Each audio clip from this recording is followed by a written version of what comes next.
It was a quiet evening, and the sky was painted in soft shades of orange and pink. Emily sat on the small sofa in her living room, wrapped in her favorite blue blanket. She had just finished dinner, a simple meal of rice and vegetables, and now she was enjoying a few moments of peace. Outside, the wind whispered through the trees, and the distant sound of children playing slowly faded as the sun went down. Emily loved evenings like this. She liked the calm, the feeling that nothing could disturb her. But tonight, something felt different. She could not explain it, but a small feeling of unease ran through her. She shook her head and told herself it was nothing. Her phone, lying on the table in front of her, buzzed.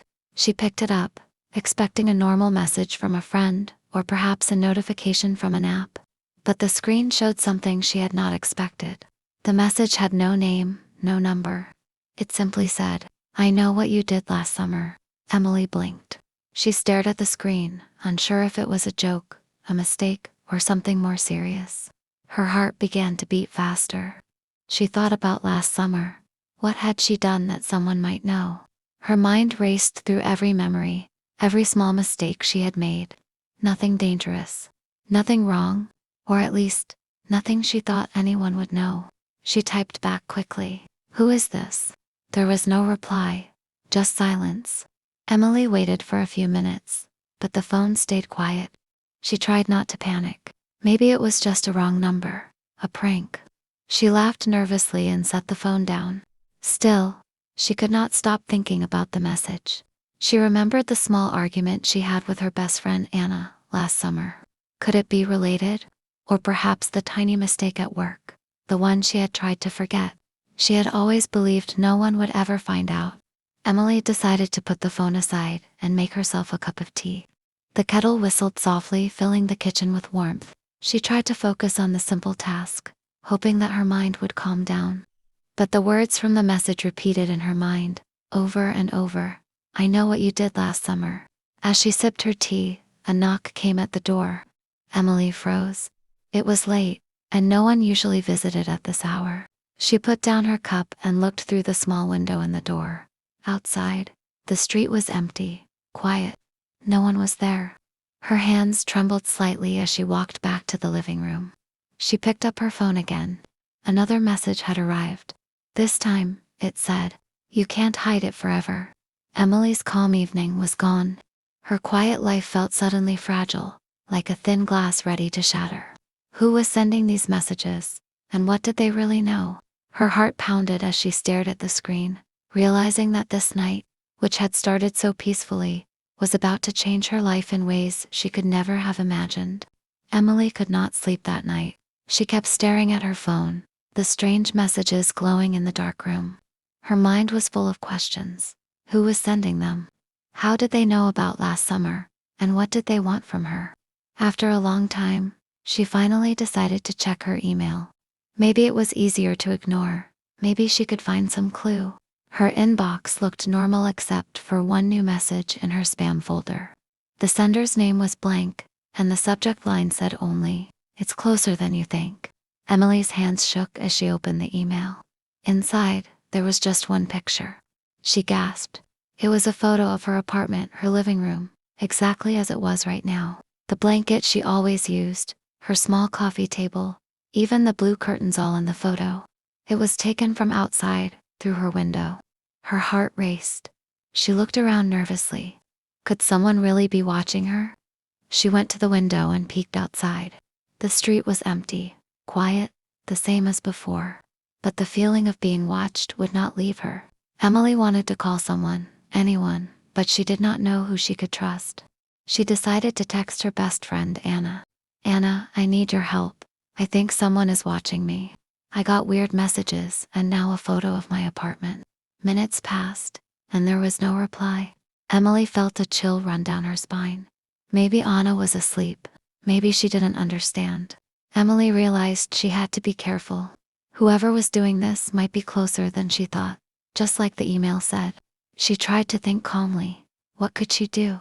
She closed her blinds, locked the doors, and turned on all the lights in the apartment. She told herself she was safe inside, but the fear stayed. Her mind kept replaying the memories of last summer. It had been a small summer, just a few weeks of work at a small cafe. She had made mistakes, sure forgot to lock the back door once, spilled coffee on an important customer, but nothing serious.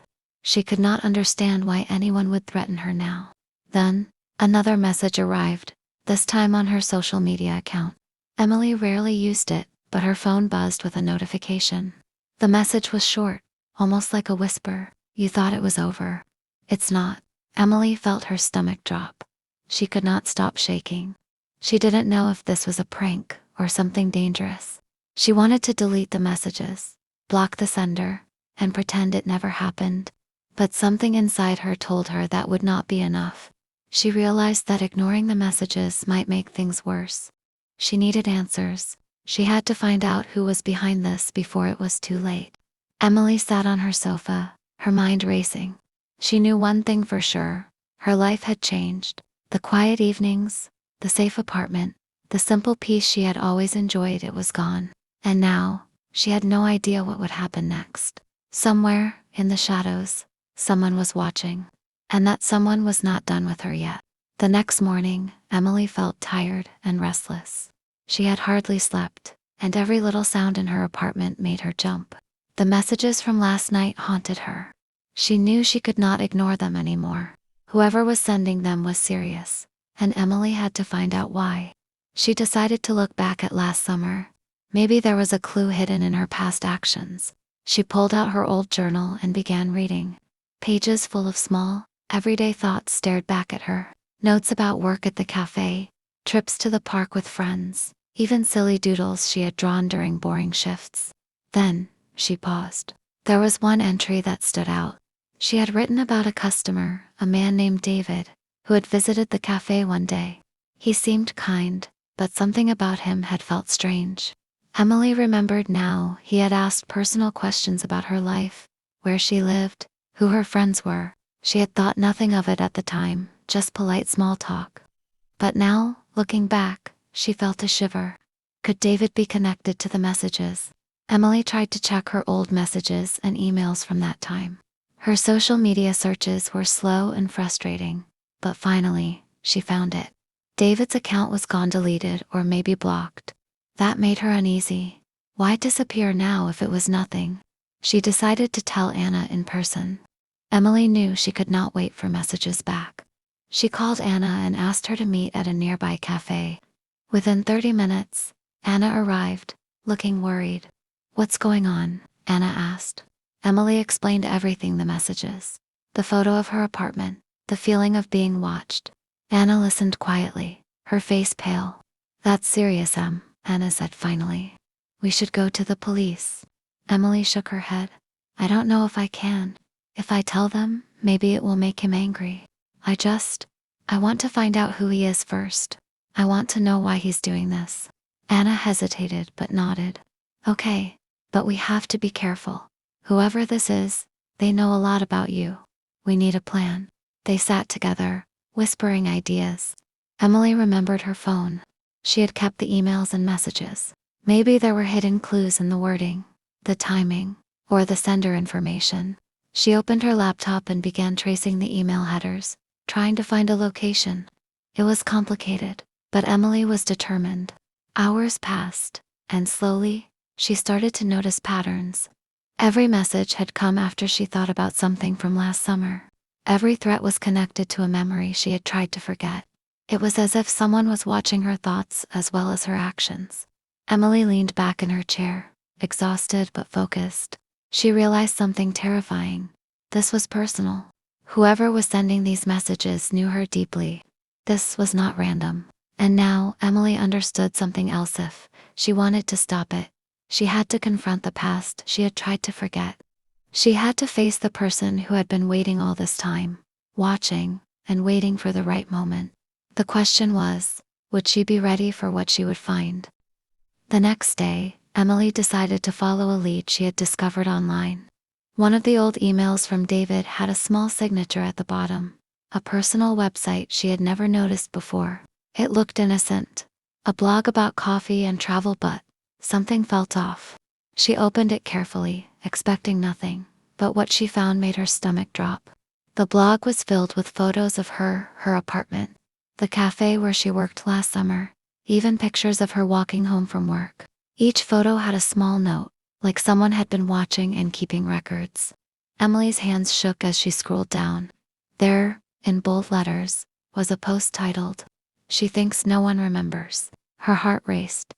The post described her summer in detail, her small mistakes at work, the argument with Anna, even the time she had left her window unlocked. Every detail was accurate. It was clear that David, or someone like him, had been following her life very closely. Emily knew she had to tell someone, but she also felt the fear rising in her chest. What if this person was still watching her? What if they came for her now that they had made contact? Before she could think further, her phone buzzed again. A message appeared on her screen. "You found me. Now you must remember." Emily stared at the words. Her mind raced back to last summer, the one night she had stayed late at the cafe, helping David after he spilled coffee on his laptop.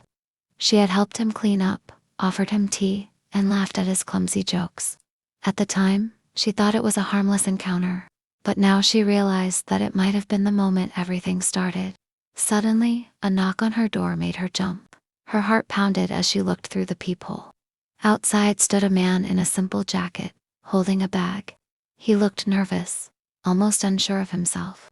Emily's first thought was to run, but something inside told her to stay calm.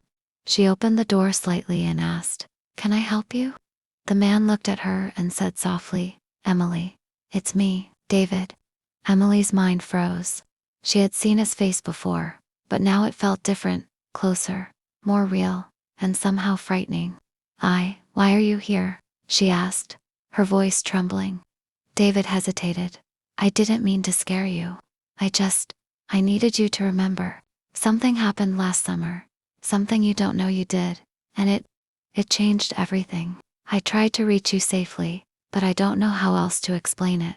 Emily stared at him, confused and scared. Her hands shook as she gripped the doorframe. She wanted answers, but she also feared them. Who was this man really? What did he mean by changed everything? And what did she do last summer that she could not even remember clearly? She realized that her quiet life had disappeared completely. Everything she had believed about safety, about normalcy, had vanished.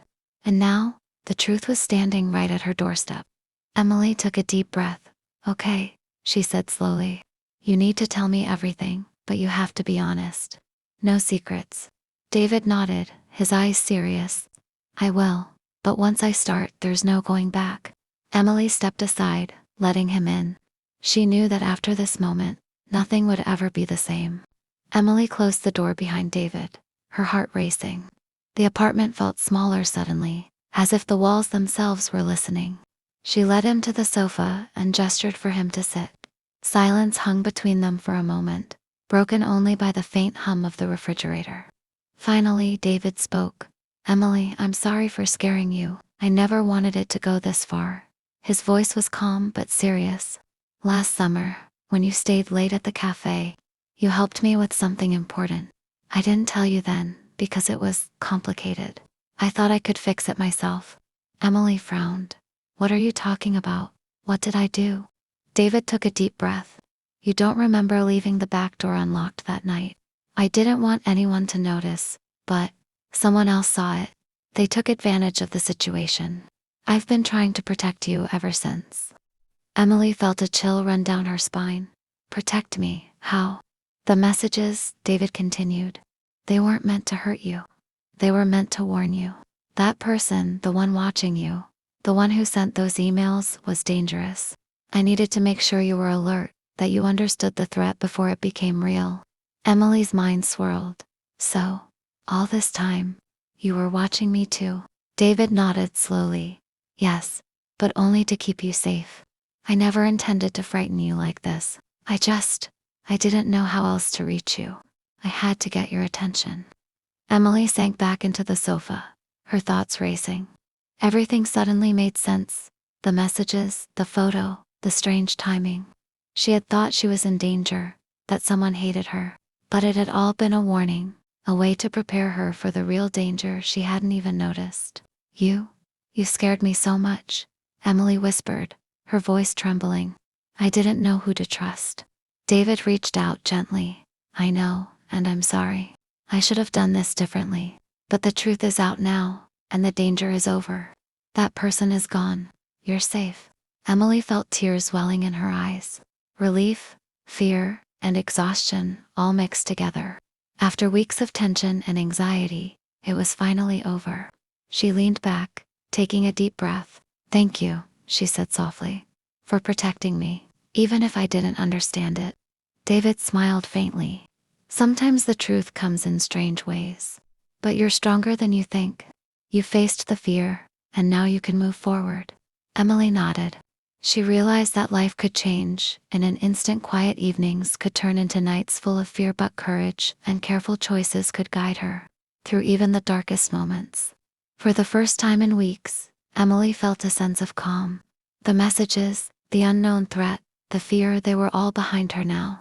She looked out the window at the sunset, the sky painted in shades of orange and pink, just like that first quiet evening when it all began.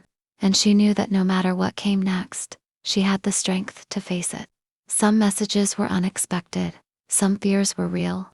But Emily had discovered something more important: the truth, courage, and the power to face whatever life sent her way. She smiled a real.com smile this time, because she had survived. She had learned, and she was ready for a new beginning.